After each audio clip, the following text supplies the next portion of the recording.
Shivakumar sir ಹೇಳ್ತಾ ಇದ್ರಿ ಈ ಹೈ ಡ್ರಾಮಾಗಳ ಬಗ್ಗೆ. ನನಗೊಂದು ಕುತೂಹಲ ಇರೋದು, ಈಗ ದೇವರಾಜ್ ಅರಸು ಅವರ ದಾಖಲೆ ಮುರಿಯೋಕೆ ಸಿದ್ದರಾಮಯ್ಯನವರು ಕಾಯ್ತಾ ಇದ್ದಾರೆ.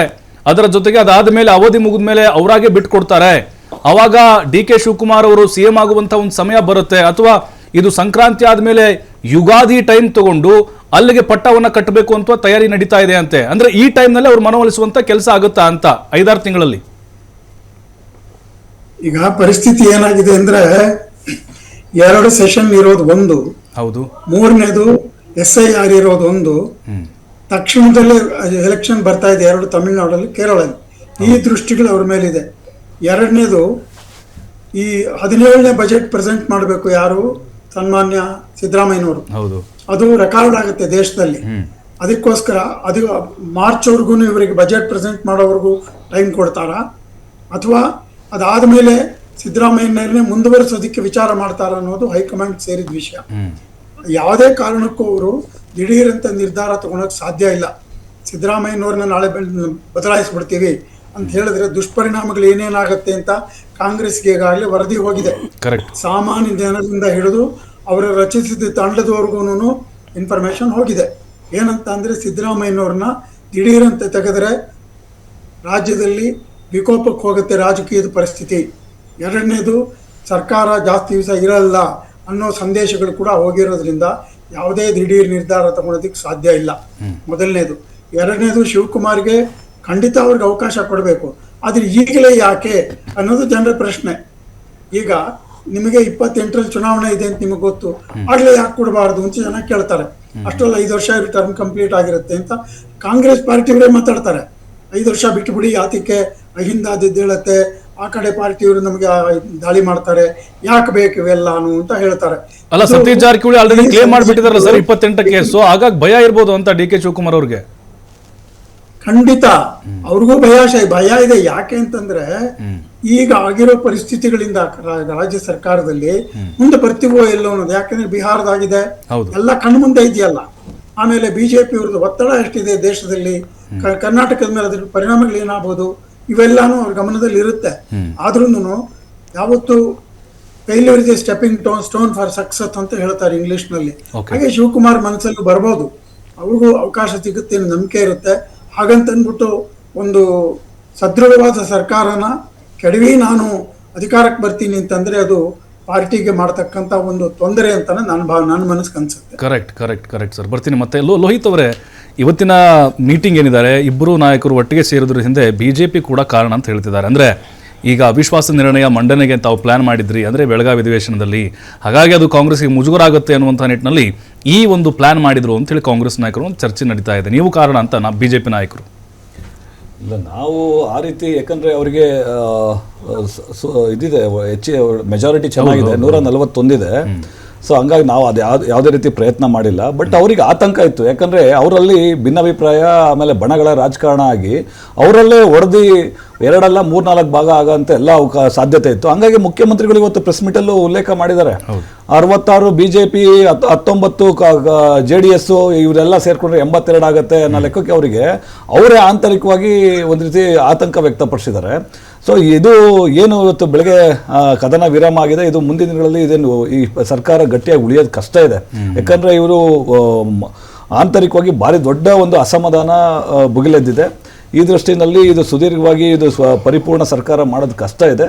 ಆ ನಿಟ್ಟಿನಲ್ಲೇ ಇದೊಂದು ಅವಕಾಶ ಸದ್ಬಳಕೆ ಮಾಡ್ಕೊಂಡು ಹೆಂಗಾದರೂ ಮಾಡಿ ಒತ್ತಡ ಏರಿ ಡಿ ಕೆ ಶಿವಕುಮಾರ್ ಅವರಿಗೆ 2028ಕ್ಕೆ ಮತ್ತೆ ಚುನಾವಣೆಗೆ ಹೋದರೂ ಸಹ ಸಂಪೂರ್ಣವಾದಂಥ ವಿಶ್ವಾಸ ಸಿಗಲ್ಲ ಅಂತ ಹೇಳಿ ಅವರಿಗೆ ಒಂದು ಅಚಲವಾದ ನಂಬಿಕೆ ಇರೋದ್ರಿಂದನೇ ಈಗ ಅವರು ಈಗಲೇ ನಾನು ಕ್ಲೇಮ್ ಮಾಡ್ಕೋಬೇಕು ಅಂತೇಳಿ ಏನು ಸರ್ಕಾರ ಪ್ರಾರಂಭದಲ್ಲಿ ಆದಂಥ ಸಂದರ್ಭದಲ್ಲಿ 2.5 ವರ್ಷ ಅಂತ ಚರ್ಚೆ ಆದಂಥ ಸಂದರ್ಭದಲ್ಲಿ ಮಾತು ಕೊಟ್ಟಿದ್ರು, ವಚನ ಕೊಟ್ಟಿದ್ರು.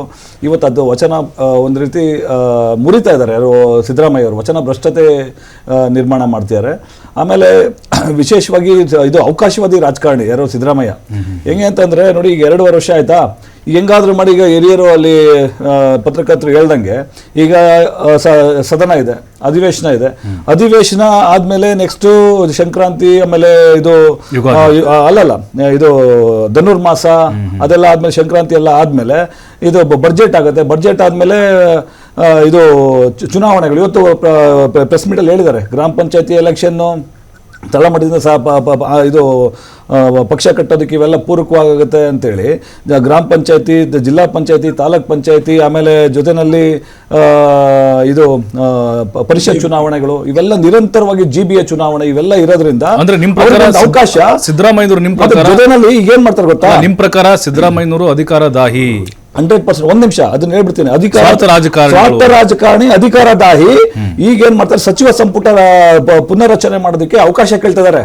ಯಾರು? ಸಿದ್ದರಾಮಯ್ಯ ಅವರು ಹೈಕಮಾಂಡ್ಗೆ ಪ್ರಬಲವಾಗಿ ಕೇಳ್ತಿರೋಂಥದ್ದು ಕುಸ್ತಿಯ ಇದು ಅಧಿಕಾರ ಹಸ್ತಾಂತರ ಅಲ್ಲ, ಇದು ಏನೋ ಇದು ಮಂತ್ರಿಮಂಡಲ ಪುನರ್ರಚನೆ. ಜೊತೆನಲ್ಲಿ KPCC ಪ್ರೆಸಿಡೆಂಟ್ ಬದಲಾವಣೆ ಮಾಡಿ ಅಂತ ಕೇಳ್ತಾರೆ. KPCC ಪ್ರೆಸಿಡೆಂಟ್ ಬದಲಾವಣೆ DK ಶಿವಕುಮಾರ್ ಆಯ್ತು ಅಂತಂದ್ರೆ ಅವ್ರಿಗೆ ಶಕ್ತಿ ಕುಂದೋಗುತ್ತೆ ಅಲ್ಲಿ. ಮತ್ತೆ ನಿರಾಳವಾಗಿ ಇನ್ನು 5 ವರ್ಷ ನಾನೇ ಆಳ್ಬೋದು ಅನ್ನೋದು ಒಂದು ಇವರಿಗೆ ಕುತಂತ್ರದ ಇವ್ರದ್ದು ಯಾವ್ದು ಚಿಂತನೆ ಮತ್ತೆ ನಡೆ, ಯಾವ್ದು ಮಾನ್ಯ ಸಿದ್ದರಾಮಯ್ಯ ಅವ್ರದ್ದು ಇದು. ಮತ್ತೆ ಜೊತೆನಲ್ಲಿ ಏನು ಈಗ ಅಧಿವೇಶನದಲ್ಲಿ ಅವರಿಗೊಂದು ಆತಂಕ ಇದೆ. ಅಧಿವೇಶನದಲ್ಲಿ ನಾವು ತಂತ್ರಗಾರಿಕೆ ಪ್ರತಿತಂತ್ರ ಹೂಡಿ ನಾವು ವಿರೋಧ ಪಕ್ಷನ ಹೆಣಿತೀವಿ ಅಂತ ಹೇಳ್ತಾರಲ್ಲ, ಅವರಿಗೆ ಜನಸಾಮಾನ್ಯರು, ವಿಶೇಷವಾಗಿ ಉತ್ತರ ಕರ್ನಾಟಕದ ರೈತರು, ಆ ಜನಸಾಮಾನ್ಯರ ಬಗ್ಗೆ ಅವರಿಗೆ ಒಂದು ಅವ್ರ ಕಷ್ಟಕ್ಕೆ ಅವರು ಪರಿಹಾರ ಕೊಡಬೇಕು ಅನ್ನೋ ಇದಿಲ್ಲ, ಉದ್ದೇಶ ಇಲ್ಲ. ಅವರಿಗಿರೋ ಅಂಥದ್ದು ವಿರೋಧ ಪಕ್ಷನ ಹೆಂಗಾದ್ರೂ ಮಾಡಿ ಅವ್ರ ಹೆಣೆ ಹಾಕಬೇಕು ಅಂತೇಳಿ ಅವ್ರಿಗೆ ಉದ್ದೇಶ ಅಷ್ಟೇ. ನಿಜ ಸರ್. ಈಗ ಸಿದ್ದರಾಮಯ್ಯವ್ರನ್ನ ಕೆಣಗಿಳಿಸಿದ್ರೆ ಅಹಿಂದ ಸಮುದಾಯ ಕಾಂಗ್ರೆಸ್ಗೆ ಪೆಟ್ಟು ಕೊಡುತ್ತೆ, ಅವರಿಗೆ ಮುಂದಿನ ದಿನಗಳಲ್ಲಿ ಪಾಠ ಕಲಿಸುತ್ತೆ ಅನ್ನುವಂಥ ಚರ್ಚೆಗಳಾಗ್ತಾ ಇದೆ. ನಿಜಕ್ಕೂ ಸಿದ್ದರಾಮಯ್ಯನವರಿಗೆ ಆ ಶಕ್ತಿ ಇದೆಯಾ ಅಂತ? ಅಂದರೆ ಎಲ್ಲ ಸಮುದಾಯಗಳ ನಾಯಕರು, ಅದರಲ್ಲೂ ಅಹಿಂದ ನಾಯಕರಾಗಿ ಅವರು ಅಷ್ಟು ಮಟ್ಟಿಗೆ ಬೆಳೆದಿದ್ದೀರಾ ಅಂತ ಹೇಳಿ, ಅಂದರೆ ಸರ್ವೆಗಳಿಂದಲೂ ಕೂಡ ಗೊತ್ತಾಗ್ತಾ ಇದೆ. ಬಹುತೇಕವಾಗಿ ಸಿದ್ದರಾಮಯ್ಯನವ್ರನ್ನ ಒಪ್ಕೊಂಡು ವೋಟ್ ಮಾಡಿದಂಥ ಉದಾಹರಣೆ ಕಾಣಿಸ್ತಾ ಇದ್ದೇವೆ. ನನಗೆ ಈಗ DK ಶಿವಕುಮಾರ್ ಹಾಗೆ ಸಿದ್ದರಾಮಯ್ಯವರು ಒಂದೇ ತಕ್ಕಡಿಲಿ ಇಟ್ಟರೆ ಜಾಸ್ತಿ ಜನ ಬೆಂಬಲ ಅಥವಾ ಸಮುದಾಯಗಳ ಬೆಂಬಲ ಸಿದ್ದರಾಮಯ್ಯವ್ರಿಗೆ ಕಾಣಿಸ್ತಾ ಇರ್ಬೋದಾ ಅಂತ? ಸರ್, ಅಕ್ಷರಶಃ ಸತ್ಯ, 100ಕ್ಕೆ 100ರಷ್ಟು ಸತ್ಯ. ಸಿದ್ದರಾಮಯ್ಯವರು DK ಶಿವಕುಮಾರ್ ಅವ್ರಿಗಿಂತ 50% ಹೆಚ್ಚು ಪ್ರಬಲ ನಾಯಕರು ರಾಜ್ಯದಲ್ಲಿ. ಯಾಕೆ ಅಂದರೆ, ನೀವು ಬೇಕಾದ್ರೆ ಕನ್ಯಾಕುಮಾರಿಯಿಂದ ಕಾಶ್ಮೀರದವರೆಗೂ ಹೋಗಿ ಮೋದಿನ ಯಾರು ಸಮರ್ಥವಾಗಿ ಟೀಕೆ ಮಾಡೋಂಥ ಏಕೈಕ ನಾಯಕ ಅಂದರೆ ಅದು the one and only Siddaramaiah. ಬೇರೆ ಯಾರಿಗೂ ಆ ಶಕ್ತಿ ಇಲ್ಲ, ಯಾವ ರಾಜ್ಯದಲ್ಲೂ ಇಲ್ಲ. ಹಾಗಾಗಿ ನೀವು ಸಿದ್ದರಾಮಯ್ಯ ಅವರು ಬರೀ ಅಹಿಂದ ನಾಯಕ ಆಗಿ ಉಳ್ಕೊಂಡಿಲ್ಲ. ಅವರು ನಿಮಗೆ ಉತ್ತರ ಕರ್ನಾಟಕದಲ್ಲಿ ಎಷ್ಟು ಜನ ಲಿಂಗಾಯತರನ್ನು ಗೆಲ್ಸ್ಕೊ ಬಂದಿಲ್ಲ. ಕರೆಕ್ಟ್. ಲಿಂಗಾಯತರನ್ನು ಒಪ್ಕೋತಾರೆ ಸಿದ್ದರಾಮಯ್ಯ ಅವ್ರನ್ನ. ಈ ಮೈಸೂರು ಭಾಗ ಬದಲವ್ರು ಅಲ್ಲೂ ಒಪ್ಕೋತಾರೆ. ಅಂದ್ರೆ ಈಗ ಲಿಂಗಾಯತರ ಸಮುದಾಯದ ಬೆಂಬಲ ಸಿದ್ದರಾಮಯ್ಯ ಇದೆಯಾ? ಖಂಡಿತವಾಗ್ಲು ಇರೋದಕ್ಕೆ ತಾನೇ ಇವತ್ತು 136, 140 ಸೀಟ್ ಕೊಟ್ಟಿರೋದು ಅವರು. ಇಲ್ಲಾಂದ್ರೆ ಎಷ್ಟು ಅಷ್ಟು ಸೀಟ್ ಹೆಂಗ್ ಬರಕ್ ಸಾಧ್ಯ ಆಯ್ತು? ಈಗ ಸುಮ್ಮನೆ ಅವರು ಭೂಟಾಟಿಗೆ ಹೇಳ್ಬೋದು ಅಷ್ಟೇ, ಸಿದ್ದರಾಮಯ್ಯ ಶಕ್ತಿ ಕಡಿಮೆ ಆಗಿದೆ ವಿರೋಧ ಪಕ್ಷದವರು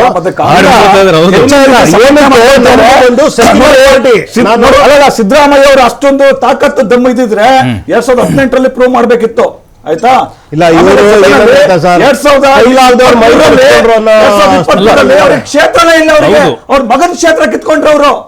ಕೋಲಾರಕ್ಕೆ ಹೋಗ್ತೀನಿ ಅಂತ ಭಯ ಇತ್ತು, ಸೋಲ್ತೀನಿ ಅಂತ. ಮತ್ತೆ ಬಾದಾಮಿಗೆ ಹೋದ್ರೆ ಸೋಲ್ತೀನಿ ಅಂತಂದ್ರು. ಬಾದಾಮಿನಲ್ಲಿ ಮತ ಚೋರಿ ಆಗಿದೆ, ಅಲ್ಲಿ 3,500 ಓಟು ಮತ ಚೋರಿ ಆಗಿ ಅಲ್ಲಿ ಹೋದ್ ಸಲ ಗೆದ್ದಂತದ್ದು ಸಿದ್ದರಾಮಯ್ಯ ಅವರು.